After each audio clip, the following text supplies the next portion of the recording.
Rush Duel is a fast-paced spin-off game of Yu-Gi-Oh! Where you can summon as many monsters as you want and draw up to 5 cards each turn. In this series, me and the TheDrAlex progress through each Rush Duel product release and build decks with whatever cards were available at that time. We have been drafting characters from the Yu-Gi-Oh! 7's anime and have exclusive access to those characters' boss monsters, and will continue to draft characters from the Yu-Gi-Oh! Go Rush series. Join us as we continue to battle it out in this series, Rush Duel Character Draft.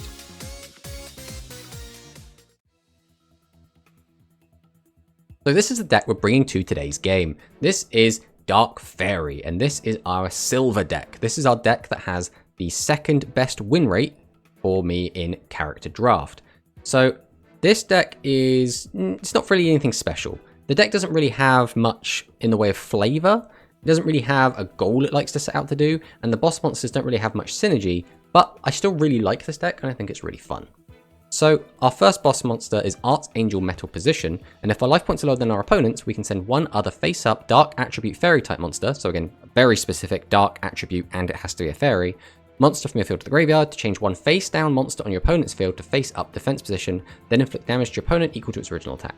Now we don't really have anything to do to take advantage of it being face-up, so this is primarily to be used in conjunction with Seraph of Darkness, who can pay 500 life points when we have a level 5 or higher Dark Attribute monster to change a face-up level 8 or lower monster on opponent's field to face-up attack position or face-down defense position.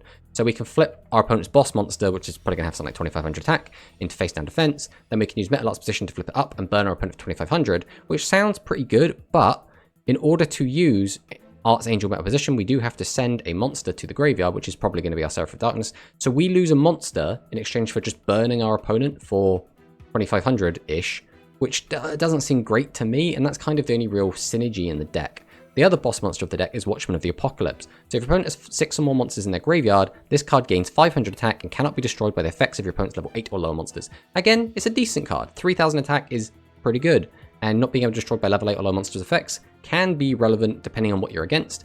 So it's fine, but again, it's not really a build around card. It's the only reason it's really in here is because it is a Dark Fairy, it's got a decent attack, and it kind of ends there. The only other high level monster in the deck is Dark Lord Zerato, which is pretty cool. If we have 4 more dark monsters with different names in our graveyard, we can tribute it by only tributing 1 monster. We can send 1 dark attribute monster from our hand to the graveyard to destroy all monsters on our opponent's field, but destroy this card during the end phase. But when we use this effect, we'll probably be trying to end the game if we can. 2800 is also a big number. Tiger Roll is decent. We can use its effect to get cards back, and then we can use them as payment for Descent of the Sweeping Spirit, which lets us bring back a monster from the graveyard. We could also use this to get cards into our hand to discover Shift the 7 Treasures, or just cards into our hand to reuse in the next turn. Brain Harvester helps us fix our hand and draw new cards, can be really useful. Scare Chair Relaxer is pretty good. We can use it with our 0 attack monsters, specifically Dolby and Dire Needle, to try and recycle cards, and Dire Needle is a decent card because it can give piercing to our monsters. Then we've got Angel Jeb as our spell trap, hey, and our in-arc type trap card / Halo is okay. We can pay 500 life points and the attacking monster loses 1000 attack, which is okay. It's not great, but it's decent. 1000 attack is enough that it can make a big difference a lot of the time. For our legends, we've gone with Graceful Charity because we want to just keep drawing cards and finding what we need to find, and Mirror Force because, again, we're getting a little bit tired of Magic Cylinder, so we thought we'd just mix it up for a bit. In the side deck, we have just a bunch of stuff that's probably not going to come in, including the Malevolent Cellar, Monster Reborn, and Malevolent Catastrophe package in case we want to use that. So this is the deck. We're feeling reasonably confident in it, but we'll have to see what actually happens. So let's fire on in and see what Alex has got for us.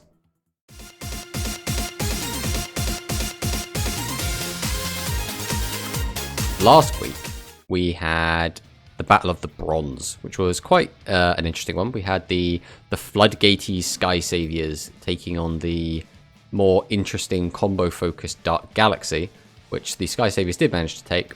But with that deck out of the way, that now means I don't have any more Floodgates to floodgate you with. So that's something. So this is our Battle of the Silvers. This is our second best decks, like statistically. So I am on the Dark Fairies, and you are on the Insects. Now, both of these decks we haven't really used very much, but when we did use them, they did very, very well. So it's a bit of a shame, really, because I felt like there was quite a lot of diversity right around when these came out. And then we got a lot of sets back to back, which just kind of bolstered other decks, so we haven't really gone back to these. These decks haven't really seen any new support. Fortunately, in the next set coming out, there is at least one insect card. Now, that entire set hasn't been released yet, so we don't know all of the cards in it. But there is at least an insect, so maybe there'll be something there. So how are you feeling about the insects? You feeling confident in them? Yeah, I think so. Been a while since I faced Dark Fairies. I'm not quite remember what they do. The Dark Fairies have a lot of changing battle position effects. And they have that one guy that I think if I have a bunch of guys in my grave, gains 500 attack as a continuous effect. So it goes to 3000 attacker. I recall correctly, your insects had that one really problematic card that lets you steal my guys, which I'm not looking forward to playing against, assuming you're on that one. And your boss monsters were decent, but not like crazy, if I recall. Yeah, I had to make your guys insects for their effects to really get off. Yeah, but I mean, your deck is built to turn things into insects, so it wasn't that big of a big of a problem for you last time. All right, well let's fire on him with our, again, like two of our better decks statistically. We'll see how this goes. We'll go first. Okay, this is a hand. Right, we will start by normal summoning Archangel Glyco Razor. And to accompany it, we'll summon Archangel Guard Dolby. Then we're going to tribute both of them to summon one of our boss monsters, Archangel Metal Position. So if my life points are lower than yours, I can send one other face-up dark attribute fairy type monster from my field to the graveyard to change one face-down monster on my opponent's field to face-up defense position. So it doesn't change its battle position, just makes it face-down to face-up. And then burn you for its attack. So I will then set 2 cards to the back row and pass back.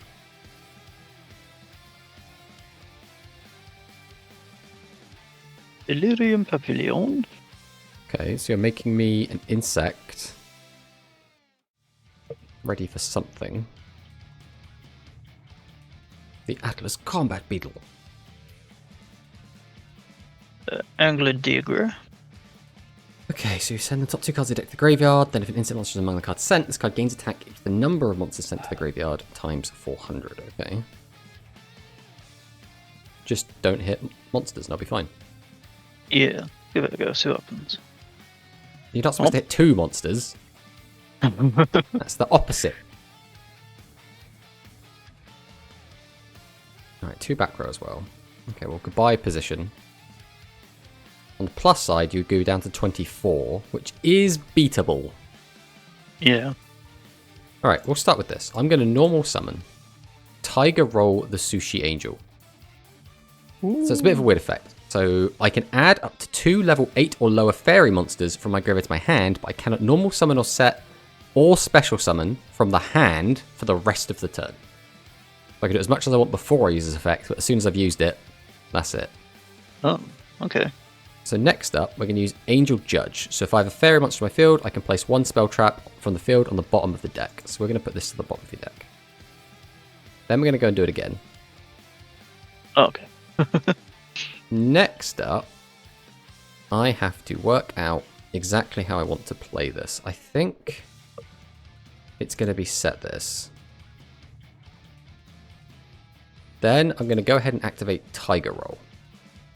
Using its effect, I can take back 2 monsters back to my hand. Then I can play Ship of the 7 Treasures, discard this back to the graveyard, and draw 2. Then I can activate my Descent, which lets me reveal 2 fairy type monsters from my hand, and then special summon a level 7 or higher fairy monster from my graveyard face up to my field. Then if I special summoned a monster other than Azarath the Wind, spoiler alert, I'm not summoning Azarath the Sweeping Wind, I have to send 2 monsters from my hand to the graveyard. So, okay, I will be revealing probably this and this. Then I'll be bringing out Metal Position again, and then I have to discard 2, so we will be discarding this and this. Now, unfortunately, I cannot normal summon for the rest of this turn, but I can go to battle phase and attack over your 2400 attacker, and then get in for 12. It's not a ton of damage, but we did clear the board. Yeah. Would have been nice if, you know, spinning that many plates got more out of it, but... Yeah. That's set. Activate Forest. Ooh, okay. The classic field spell. Flying Kaminari the second. Okay. Tribute for Mantilus. Okay, send top card of your deck to the graveyard. One face of insect monster on your opponent's field loses 800. Okay, so if you can Fortunately, you don't have any. But you can still clear something. Take out this. A poor tiger roll. Okay, this hand is interesting. So I'll start by normal summoning out Brain Harvester. Its effect is redundant because you need to have 2 or more monsters on your field. But I can tribute 2 and summon out my Watchman of the Apocalypse, which, as long as you have 6 or more monsters in your graveyard, I gain 500 attack and cannot be destroyed by your opponent's level 8 or lower monsters. Now, unfortunately, I don't think my deck does a lot of destruction with monster effects, so I don't know how useful that effect's going to be. Then the question is, are we playing around something Mirror Force? Nah, balls to the walls. Balls to the walls. We'll just summon out Archangel Glyco Razor. We'll go battle phase. We will attempt to attack into your Mantilus. Try and get him for 15. Why do I feel like I'm about to get hit by a magic cylinder? You're about to be hit by a magic cylinder. Yeah, there we go. Right, we'll pass on that. This is still okay again. We've once again emptied your board. Oh, that's annoying. Okay. Combat Beetle. Okay. Rebellion. Okay, so we can send the top 2 cards of our deck to the graveyard. One face monster pit field becomes an insect. Okay. This one. Thank you for the boost. You're welcome. You also have the boost. And then we can shuffle 3 monsters into the destroy one face up to 5 to 8 insects. Okay, so you do have an effect that destroys monsters. So Apocalypse is doing something. What do I shuffle back in? Wow, how many monsters are in your graveyard is the question. 1, 2, 3, 4, 5, 6, 7, 8, 9, 10, I think. Yeah.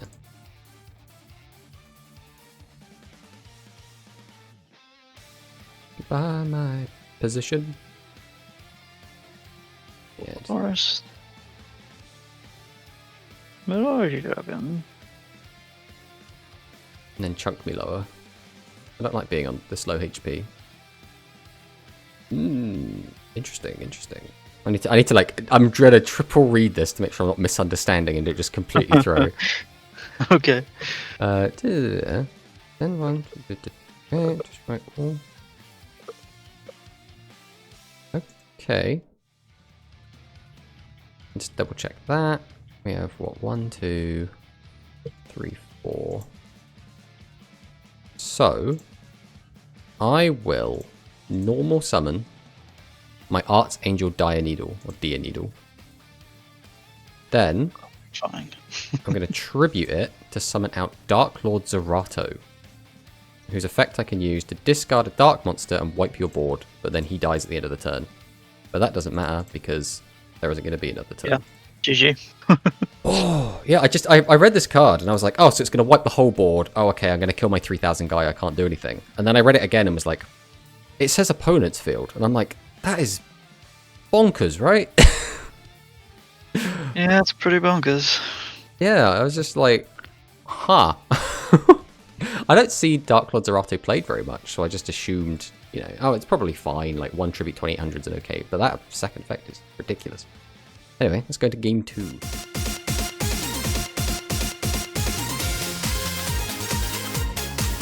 Go second. Okay. Are you ready for the most exciting turn you've ever seen? I'm going to set my whole hand and pass the turn. Okay. Oh, we're about to see another setting of hand. Yes. Can't just copy me. Okay, what are we doing with this? I guess we will start with Graceful Charity and hope to draw into something useful. Or not. What are we doing with this? I suppose I'll discard these. Then we'll activate Ship of the Seven Treasures. Pitch another monster to draw. I suppose we will tribute to and summon out Watchman, who does not get his fancy effect just yet. We'll then summon out Brain Harvester. We'll go ahead and use its effect. I'll pitch to draw 1. Set a back row, and then we'll just go to battle phase. Let's see if 1,000 is good enough. It is not. This is the one that changes and gives you a draw. I think we'll just get rid of that. Or try to. Oh, hard defense. That's an interesting one. Okay, we'll pass on this. Haven't seen hard defense mission in a while. Yeah. Probably could have let that go. Well, it depends if you... Because you can't foretell or foresee if you're going to draw a bunch of level 7s and 8s. Yeah, true. Normal summon Dinostalkers. Okay. Pretty good one. Summon the Biomega Mantis. Okay, so For shuffle an insect. Lampress. Loses 300 attack. Make that monster become an insect. Okay. So you could pop it. Destroy. Oh, no, it's No, 5 to 8. 5 to 8. That's such a weird restriction. I mean, I guess I kind of get it. Fine. What if it said 5 to 10? Eh? Ooh. Pop maximums with it. Now you're talking. Can't do anything else with this hand, so let's go. Alright. Now the question becomes, how much room do I want to make? You're attacking with Biomech Mantis, right? Yeah.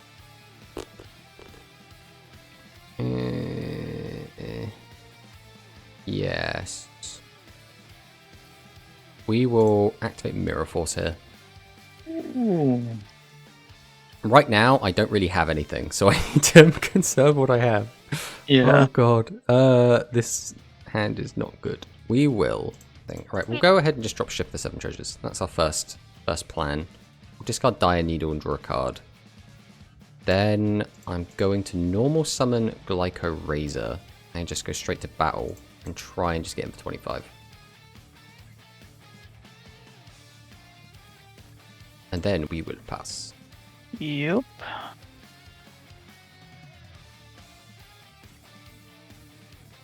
Okay. I'd like it if I wasn't constantly insects, but I guess that is kind of your thing.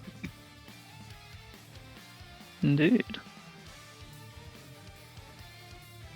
Digger. McManus is back. For Hillian. This one. Okay. Weaker and an insect.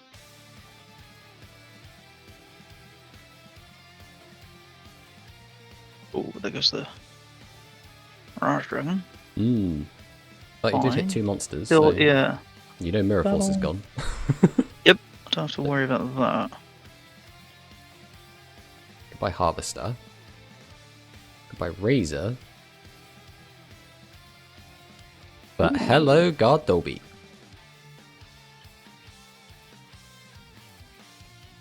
So we will normal summon out Tiger Roll. Mm-hmm. Then I'm going to go ahead and do whatever. We'll summon out Metal Position. Yep. Then I can summon out the Seraph of Darkness, which I can use as effect by paying 500 life points, which I think I will do. Okay. And then I'll flip this face down. Then I can activate the effect of Metal Position to send this and flip this up and burn you. Ooh. I've also Nice realised combo. that I forgot that I needed one more monster, so that has pimped me a little bit, but that's fine. That's fine. We will then, I think we're going to set, go to battle, and try to attack over it. Okay, yeah, now we're getting hard punished for our misplay, and then we'll end with them. Cylinder. Oh, have I lost because of that misplay? Depends what you do, I suppose. Activate Mantis. Fall back in Mantis. Okay. Yes. You Lampress. We'll send Mantless. This is now mine.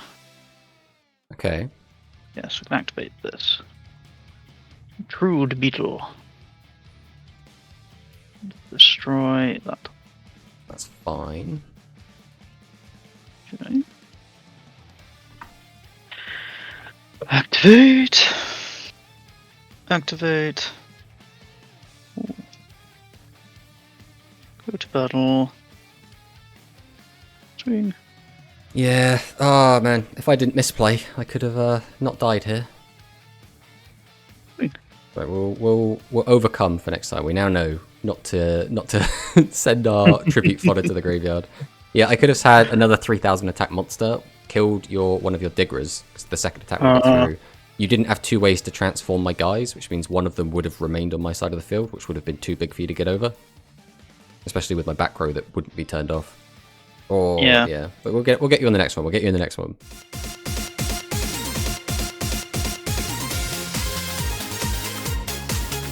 Right, we'll go first. We will set, and then we will set, and set. Pass the turn. Set. Tribute. Okay. Summon. Set. Go to battle. Pack.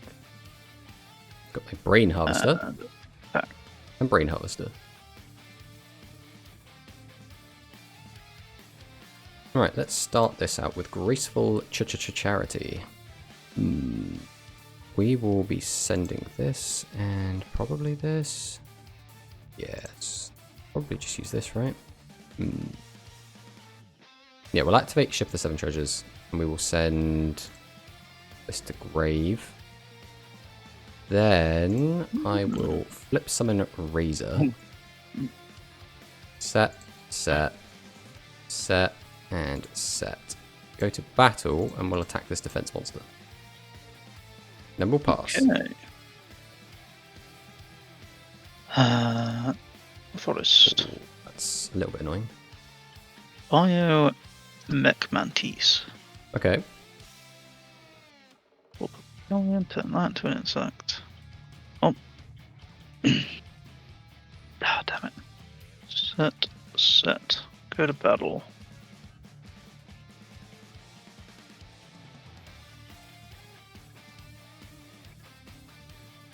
My poor boys. Ooh. Alright, let's see what we get here. Oh, on deck. What are we doing here? Alright, let's summon out Arts Angel Glyco Razor. Let's start dealing with some of these cards. Get rid of that one as well. Then, question is, do I want to do this? Well, I can't do this either way. That effect doesn't do anything. So we will set, and set.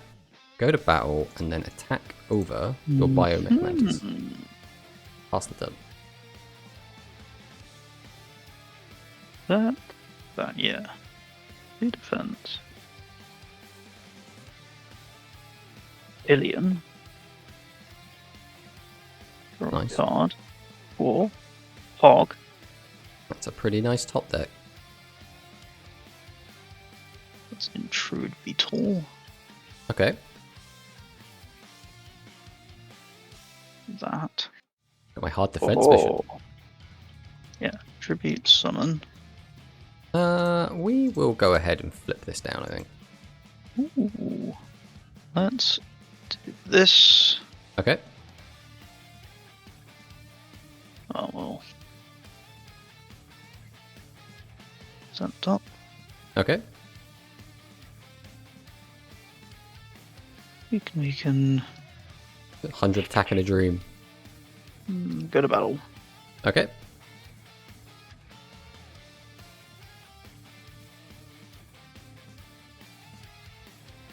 The chairs. It's a fairy. Oh, I missed the chairs. Everyone misses the chairs. The chairs are great. Okay, we will, I suppose, normal summon a chair. Then we will tribute to summon out Watchman of the Apocalypse. Mm-hmm. We'll go to battle and we will guess attack one of these. Yet. I mean, that's fine. You've just got Magic Cylinder every single game. That's fine. Right. Flip Okay. and end. Okay. What do I want to do with this? I suppose I will normal summon Tiger Roll, fire off Tiger Roll effect, and I will grab back 2 copies of Brain Harvester. Okay. Then I will go to battle phase, and I will attack one of these bugs. Enchant Barrier. Okie dokie. This will destroy my monster. That's kind of annoying. Yes. Well, I can't get over them with him, so I will pass the turn there. Right, play around Mirror Force. Yeah. Oh. Okay. Alright, let's get funky. How much do we have? We have 1, 2, 3. Can't use that either way. So, we'll normal summon. We will tribute to and summon out Watchman. Set this. Then I think I have to go battle here and just attack over this. Then pass. Mantis. Mm-hmm. Pillion. I think there's an insect. Mm-hmm. Lambrus. Yeah, you got it. Ah. Yeah. Oof. Game 2 I threw. I should have won game 2, but I made the mistake, so it's my fault. And then this game I didn't draw any of my boss monsters until I drew 4 of them in one turn. And so my hand is just all boss monsters and I can't do anything with it. The only other thing I could have done was set Brain Harvester, but even then I don't think I survived this turn even with that on the field, and I needed Brain Harvester to discard these boss monsters out of my hand. But unfortunately last turn you only had 1 monster, so I couldn't use Brain Harvester's effect because it needs you to have 2. Oh, but that does keep things interesting, because that now means I've won the Battle of the Bronze and you've won the Battle of the Silvers. So it's all to play for in Battle of the Golds next week, which should be quite an exciting one. As for the decks, I mean, the insects still seem pretty cool. Lampress, specifically, is a really strong card. Like, I'm not really sure how to, like, stop this card, like, effectively. Like, obviously, there's a bunch of, like, random cards, right? Like, Ascetic Trap Hole deals with it, right? But, I mean, are you going to be siding running Ascetic Trap Hole? Yeah, some people run it as, like, a one-of, but not for this. Let's put it that way. But Lampress is a really expensive card, right? Your opponent has to have 2 monsters on the field. You have to send this card from your field and 1 monster from your hand to the graveyard, and you can only take control of a 5 to 8 monster. So, like, it's very specific, right? And you obviously have to have a way to turn something into a insect as well. So there is like 5 hoops to jump through to get Lampress to actually go off. But when it does go off, it is really, really, really powerful. As for the Dark Fairies, unfortunately, the Dark Fairies don't really have a lot of flavor to them, which is a bit of a shame. Metal Position is interesting because you can flip something up. So, like, they have their little combo where you can flip one of your opponent's monsters face down, then flip it up and burn your opponent. But in order to do that, you've also got to sacrifice a monster. So to do that whole combo, you've got to basically summon 2 monsters, tribute them both to summon out Metal Art's Position, because there's no real good way to cheat them out. Then summon the other guy that can change your guys to face down defense, then sacrifice that guy to flip it up, to burn you, and it doesn't even kill the monster. So I feel like you lose 3 monsters to not really get much in return. Yeah. I guess it could be good if your opponent's really low on life points. And then Watchman, who's obviously on the field right now, is... I mean, he's cool, right? He goes up to 3,000 attack, can't be destroyed by the effects of level 8 or lower monsters. I mean, that's neat, but there's not really much flavor there. He's kind of a standalone dude. You can't really build a deck around just a guy that becomes a 3,000 attacker. But aesthetically, I still think the Dark Fairies are pretty cool. The cards, again, although they don't have much flavor, are decent enough, I think. Like, they're not like... they're not going to be winning tournaments, I don't think. But they're... No, absolutely not. Yeah, I think they only need a few support cards to be really, playable. Well, I guess competitive is the word I'm looking for. They need a few support cards to become competitive. But yeah, the Dark Lord Zerato obviously did quite a lot. In fact, I'd say our Legends did a shit ton in all three of these games, right? Magic Cylinder did tons for you. Dark Lord Zerato won me a game. Mirror Force did a lot, but obviously not enough. So yeah, that was a good series of games. So GG, buddy. GG.